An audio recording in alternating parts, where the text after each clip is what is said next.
Hello everyone, all of you are welcome to this lecture for metric space. In previous lecture, we have proved that R raised to n, the set of all elements of the form of n tuple, is a complete metric space.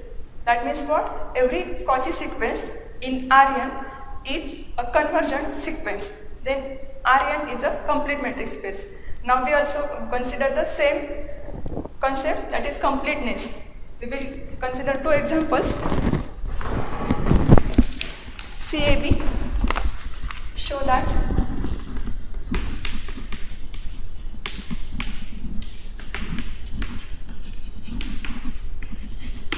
CAB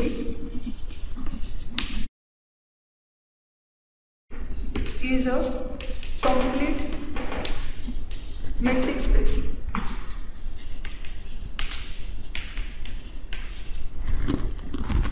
What is CAB? This CAB contains all functions from closed interval AB to R where that function is a continuous function.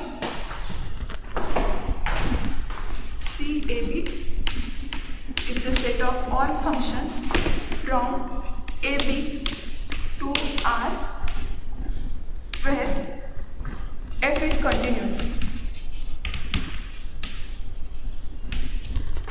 Now we show that set is complete metric space. What is complete metric space? If we consider any Cauchy sequence from that space, then if that Cauchy sequence is convergent over the same set, then the set is complete metric space. The metric defined on this space CAB is given as d of x of t. If we have x of t, y of t belongs to CAB, x, y are two functions over this space CAB, then d of x of t, y of t is equal to maximum of t belongs to closed interval AB mod of x of t minus y of t. We define the metric d infinity on this set of continuous real valued function on closed interval AB by d of xy is equal to maximum of t belongs to AB mod of x of t minus y of t. Now we consider one Cauchy sequence over this space. Consider a Cauchy sequence xn.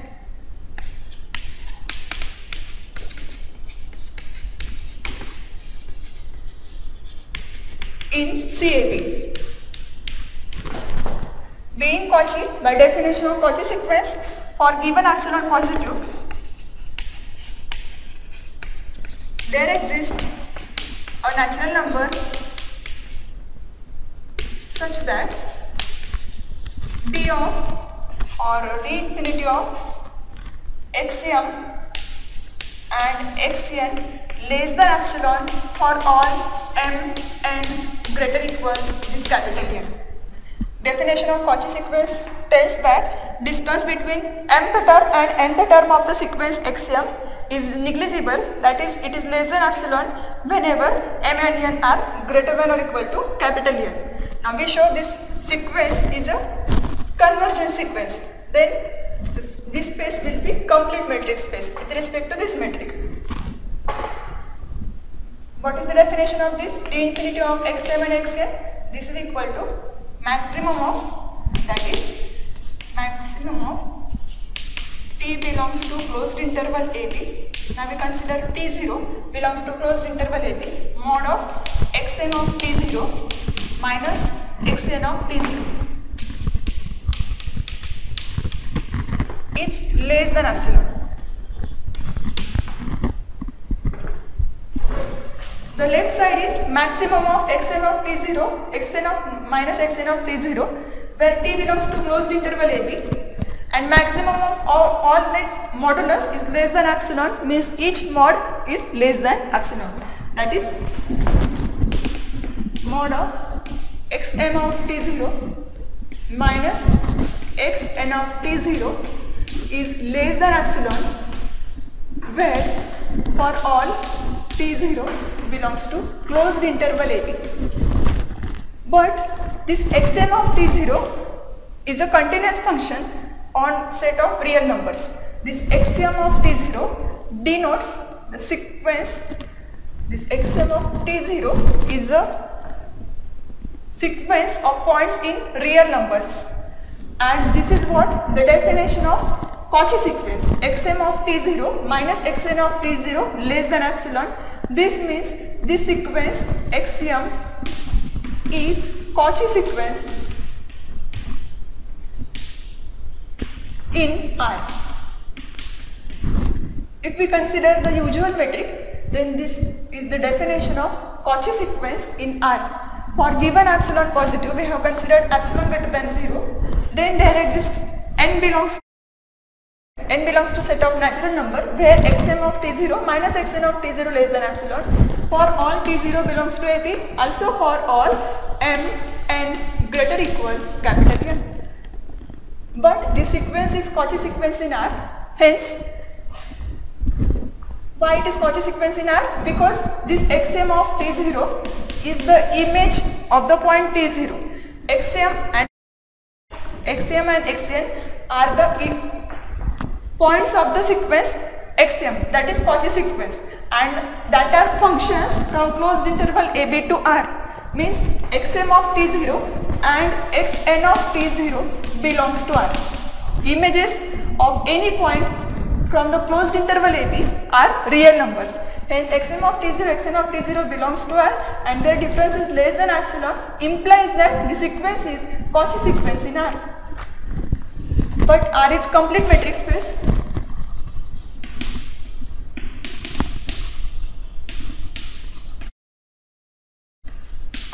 Suppose the sequence xm of t0 converges to x of t0. As it is complete metric space, every Cauchy sequence is a convergent sequence.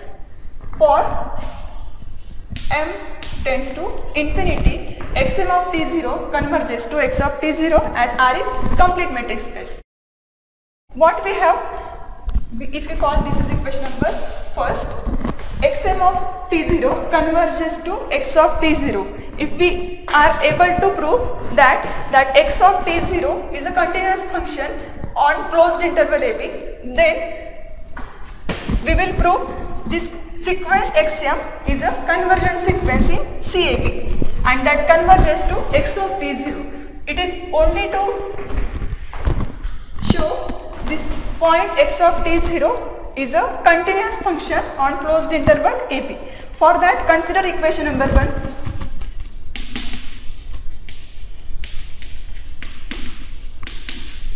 That equation is maximum of t0 belongs to closed interval AB, mod of xm of t0 minus xn of t0 is less than epsilon.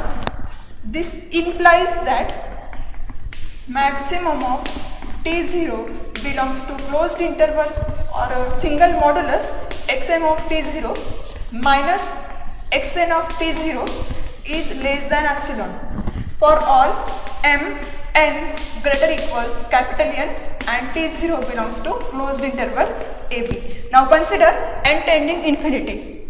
In the limiting case for n, we can write this as xm of, or we can consider the limit n tends to infinity. Here the sequence xm is Cauchy sequence. We can consider any one of the sequence that is Cauchy sequence in R. Suppose that sequence is xn. As R is complete, then xn of t0 converges to x of t0 if n tends to infinity. We can also consider that xm as a Cauchy sequence. Only we need to interchange the term of xn and xm in the next step. Xm of t0 minus x of t0 is less than epsilon for all m greater equal capital N.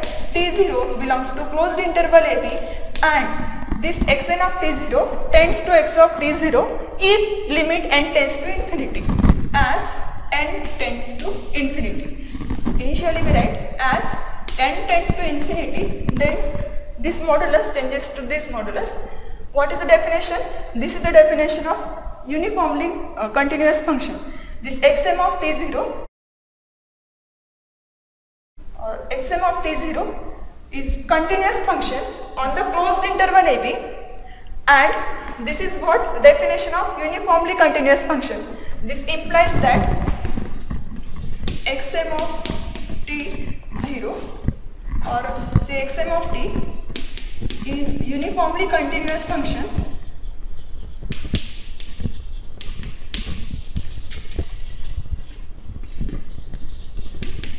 on the closed interval AB.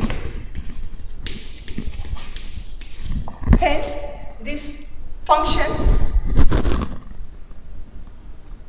or the sequence of function converges to a continuous function. Hence, xm of t0, xm of t converges to x of t, where x of t is a continuous function on the closed interval AB. For all t belongs to closed interval AB. Mod of xm of t0 minus x of t0 less than epsilon for given epsilon positive and m greater equal capital N, we have t0 belongs to closed interval AB, means xm is a sequence of continuous function on a closed interval AB, and this is the definition of uniformly continuous function. So this sequence converges to a continuous function. Hence, in general, if we replace t0 by t is any number in between, real number in between closed interval AB, then for all t belongs to closed AB, xm of t converges to x of t. Hence, we proved the sequence xm converges to x in the same set or same space AB. Therefore,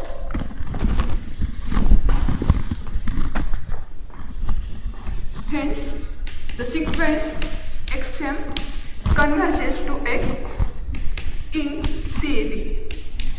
What we considered? We considered sequence xm is a Cauchy sequence, and we proved that it is convergent sequence. It converges to again a continuous function on closed interval AB.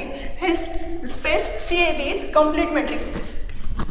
Hence, CAB is complete.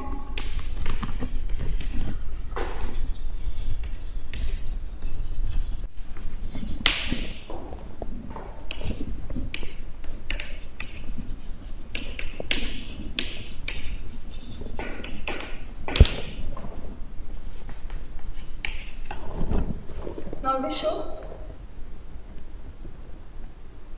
this space LP is a complete metric space. What is LP? LP is the set of sequences,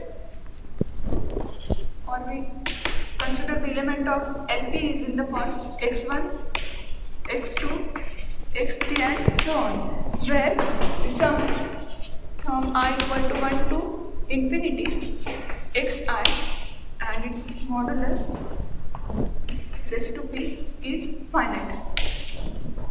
Then this space is LP. We define a metric on this space by dp of xy is equal to summation I equal to 1 to infinity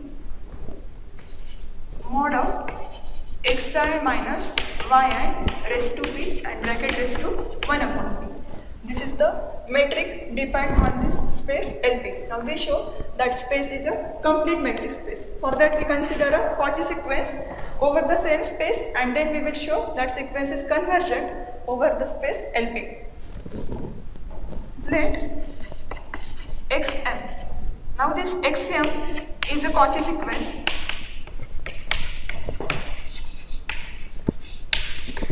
in LP.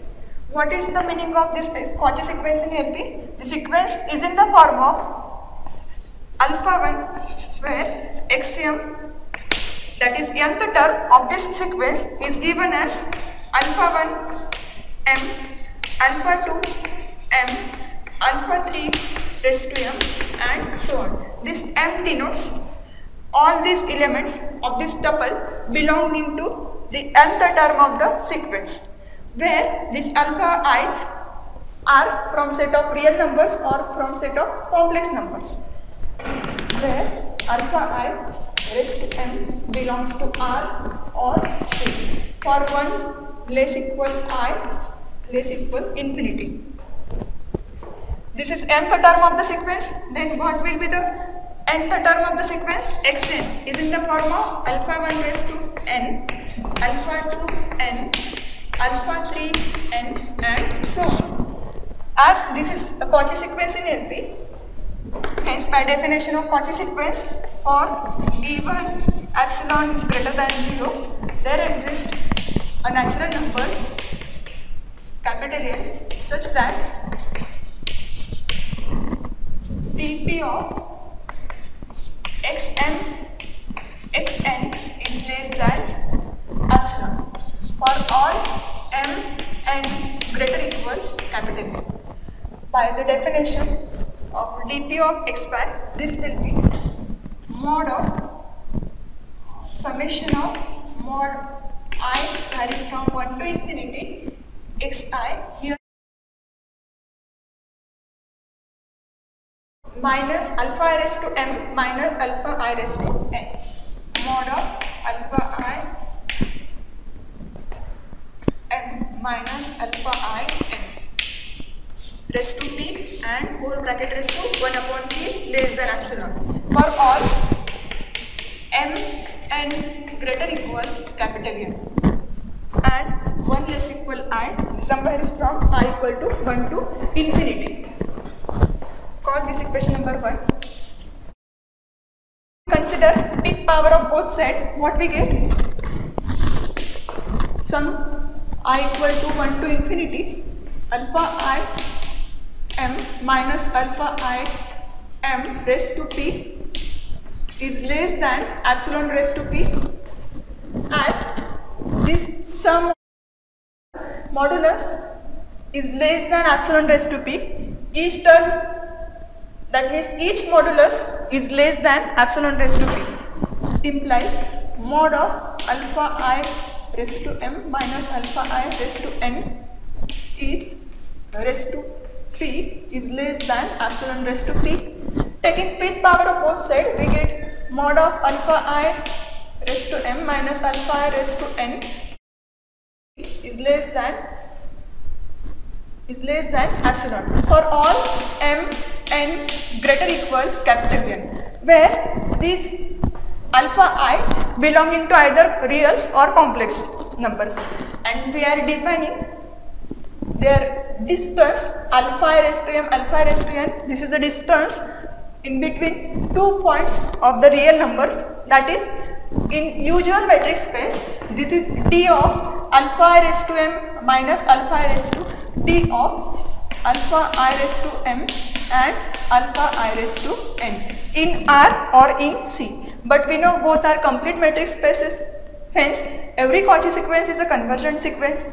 This gives alpha I raised to m is a Cauchy sequence in R or C.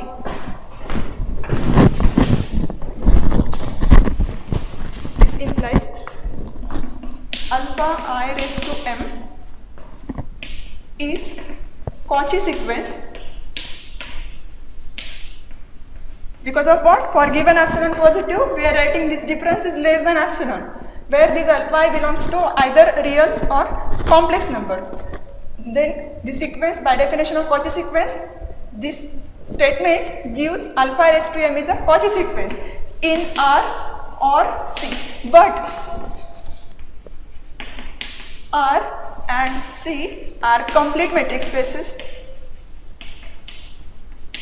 Hence, alpha I raised to m is convergent, as it is Cauchy in complete metric spaces, hence that is convergent sequence. For all convergent in R or C. This is happening for all 1 less equal I less than infinity. Suppose alpha I to the power m converging to alpha I to the power n converges to alpha I. for 1 less equal I less than infinity. Means what? Alpha 1 raised to n converges to alpha 1, alpha 2 raised to n converges to alpha 2, and so on.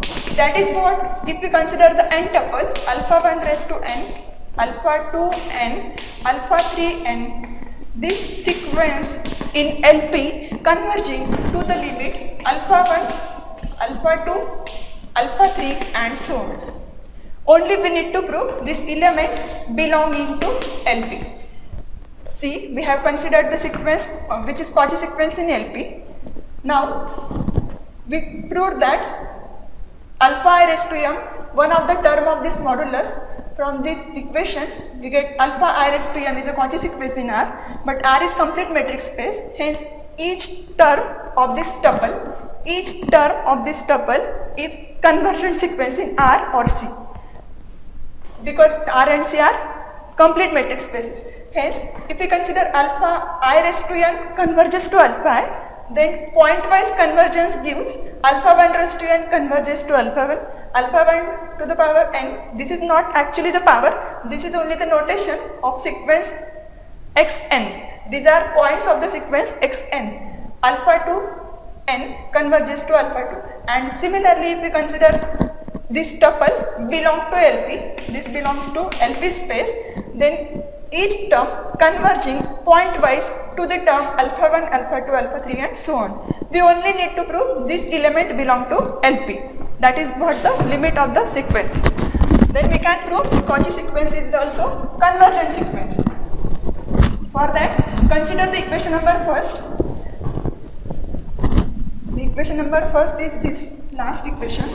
Sum I equal to 1 to infinity mod of alpha I m minus alpha I n raised to p and bracket raised to 1 upon p less than epsilon for all m n greater equal capital N,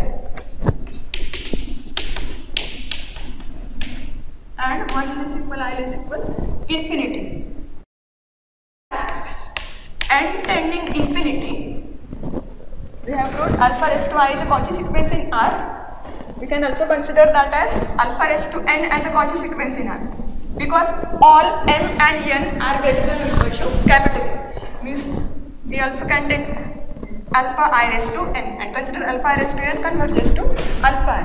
As n tends to infinity, alpha I n converges to alpha I for 1 less equal I less than infinity. Hence, the above equation gives summation I equal to 1 to infinity alpha I m minus alpha I raised to is mod raised to p bracket raised to 1 upon p less than epsilon.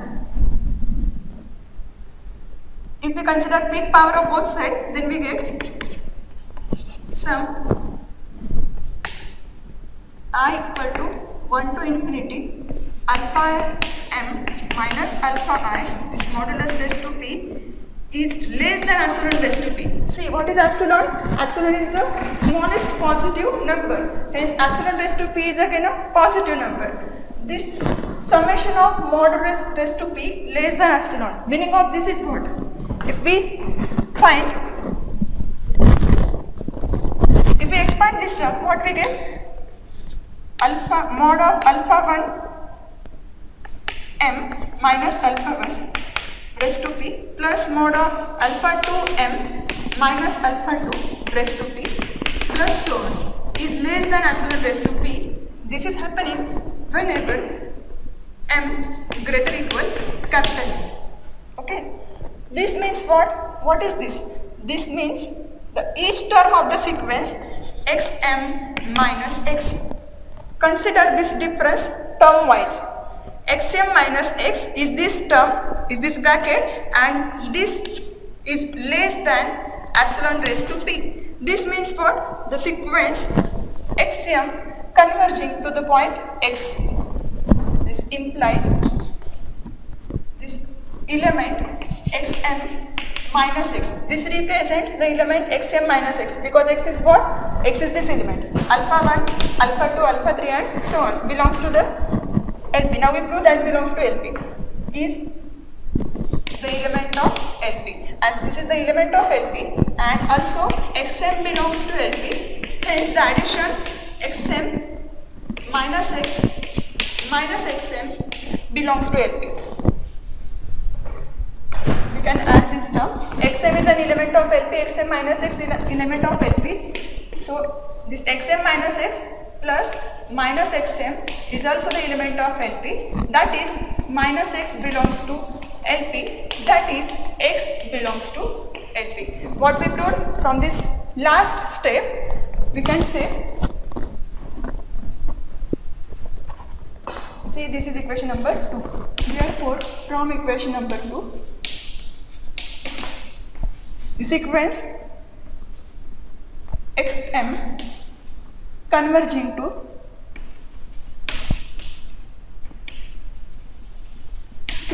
x in the form of alpha 1, alpha 2, alpha 3 and so on. And this x belongs to LP. From this last step, x belongs to LP. xm is a convergent sequence in x. Hence, xm is convergent sequence in LP. We considered xm as a Cauchy sequence in LP, and we proved it is convergent sequence in LP. Because of what? By definition of convergent sequence. This gives the definition of convergent sequence. If we take the peak power of both sides of the equation number, this equation number 2 is already represents the definition of convergent sequence. xm is convergent and it converges to the point of LP. Hence the metric space LP is complete.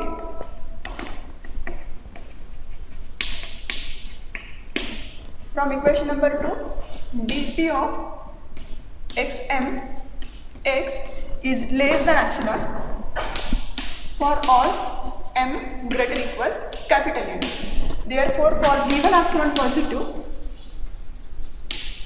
we can find n greater than n belongs to set of natural number where distance between xm and x less than epsilon for all m greater equal capital N. By definition of convergent sequence, xm is convergent and converges to x. This is why, because of the equation number 2. Thank you.